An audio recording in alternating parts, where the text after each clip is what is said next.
इस जंग में एक वीडियो वायरल हुई, तुम्हें दावत देता हूं, देखना उस वीडियो को यूट्यूब से निकाल के, तुम्हारे कलेजे न फट जाएं उसे देखकर, तुम्हारे सीनों से दिल न निकल आए।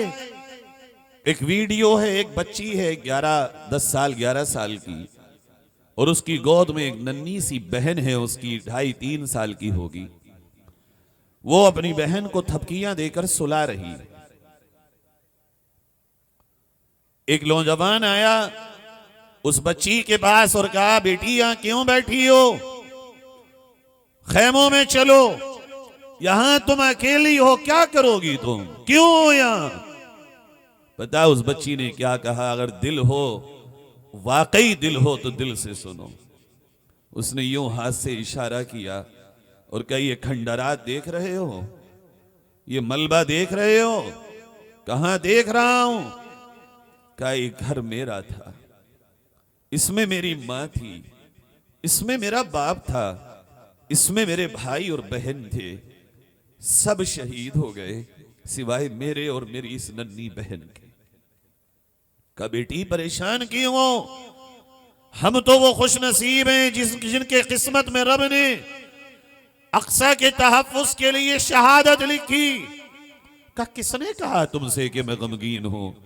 बात तो सुनो मेरी, मैं गमगीन नहीं हूं, अफसुर्दा नहीं हूं, मैं खुश नसीब हूं। मेरी मां को रब ने कबूल किया, बाप को कबूल किया, बहनों को कबूल किया, भाइयों को कबूल किया, सारे खानदान वालों को कबूल किया। मगर मेरी बात तो सुनो, मेरी मां, जब हम इस घर में खेलते थे, मेरी मां ने मुझे जिस रास्ते पे चलाया था वो ये था कि मेरी मां ये कहती थी, बेटी जल्दी कुरान की हाफिजा बन जाओ, मैं तुम्हें बाजार से नए कपड़े ला के दूंगी, मैं तुम्हें और दीगर सामान साथ लेकर चलूंगी और दिलाऊंगी।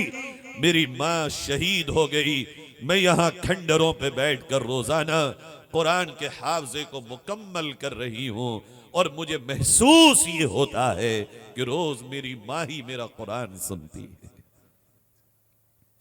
यह है जज्बा, यह है कुरान से ताल्लुक।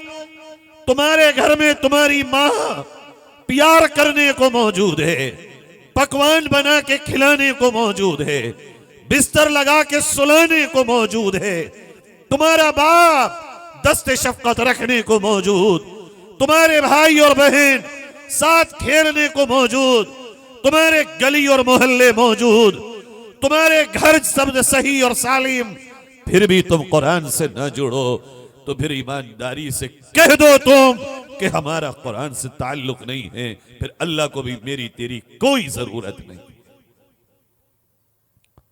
आगे उस बच्ची ने कहा, उस नौजवान ने कहा, बहन बेटी ये कौन है तुम्हारी जो गोद में? का बहन है।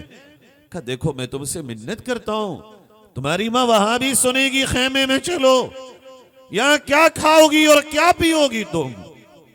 उसने अपने पैर के नीचे से घास निकाली और कहा, ये घास है, 7 दिनों से खा रही हूं, दोनों बहनें हम यहां कुरान पढ़ रहे हैं, और जब 7 दिन खाने के बगैर घास खाकर मैं जिंदा हूं, तो मेरा रब मुझे मौत इस वजह से नहीं देगा कि मैं खा नहीं रही। मैंने ये तय किया है कि मैं कुरान पूरा किए बगैर यहां से नहीं हटूंगी। उसके बाद उस बच्ची ने जो बात कही है, सीने को वो बेचैन करती है। वो कहती है, मगर मेरे भाई मेरी एक बात दुनिया तक पहुंचाओ, उसी की आवाज है, कोई डबिंग नहीं है। ये मैं तुम्हें कोई पुराने 2100 साल पुराना किस्सा नहीं सुनाने आया, मैं तुम्हें कोई बनी बनाई कहानी और मूवीज और फिल्मों के किस्से नहीं बता रहा हूं। मैं उसी कलमा पढ़ने वाली बच्ची का, जो तुम कलमा पढ़ते हो, उसी कलमे को पढ़ने वाली बच्ची की इसी दौर का एक वाकया बता रहा हूं।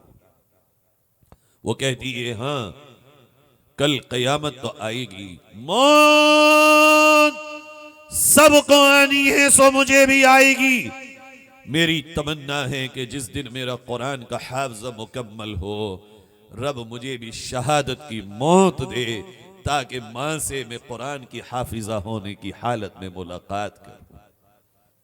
और फिर जब क़यामत का मैदान, हश्र का मैदान होगा, रब की अदालत होगी, तो मैंने ये तय किया है और अल्लाह से मांग रही हूं कि रब मुझे तू अपने आप से हम कलामी अता करना।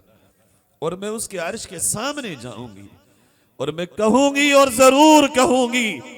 3 बार उसने कहा, कहूंगी, जरूर कहूंगी, कहूंगी, जरूर कहूंगी। ए रब्बे जुल जलाल, जिस दौर में हमने तेरे घर के तहफ्फुज के लिए तेरी किताबे हिदायत को सीने में बनाए रखा और हमने सब कुछ कुर्बान करके तुझे ना भुलाया, ए रब, उस दौर के सारी दुनिया के कलमा पढ़ने वालों से तू आज इस मैदान में पूछ, हमें उन्हें हमारा बहता हुआ खून भी जगा क्यों ना पाए।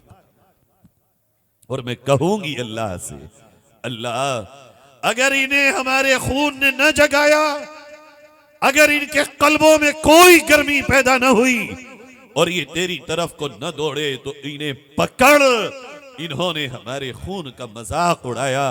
ओ मुबारकपुर वालों, मैं तुमसे पूछता हूं, अगर ये नन्ही सी मासूम सी चिड़िया मुझसे या तुमसे हश्र के मैदान में पूछ बैठे और तुम बताओ सब कुछ होने के बावजूद तुमने कुरान से कितना ताल्लुक रखा था, क्या हम और आप इस चिड़िया नन्ही सी मासूम सी बच्ची का जवाब दे पाएंगे?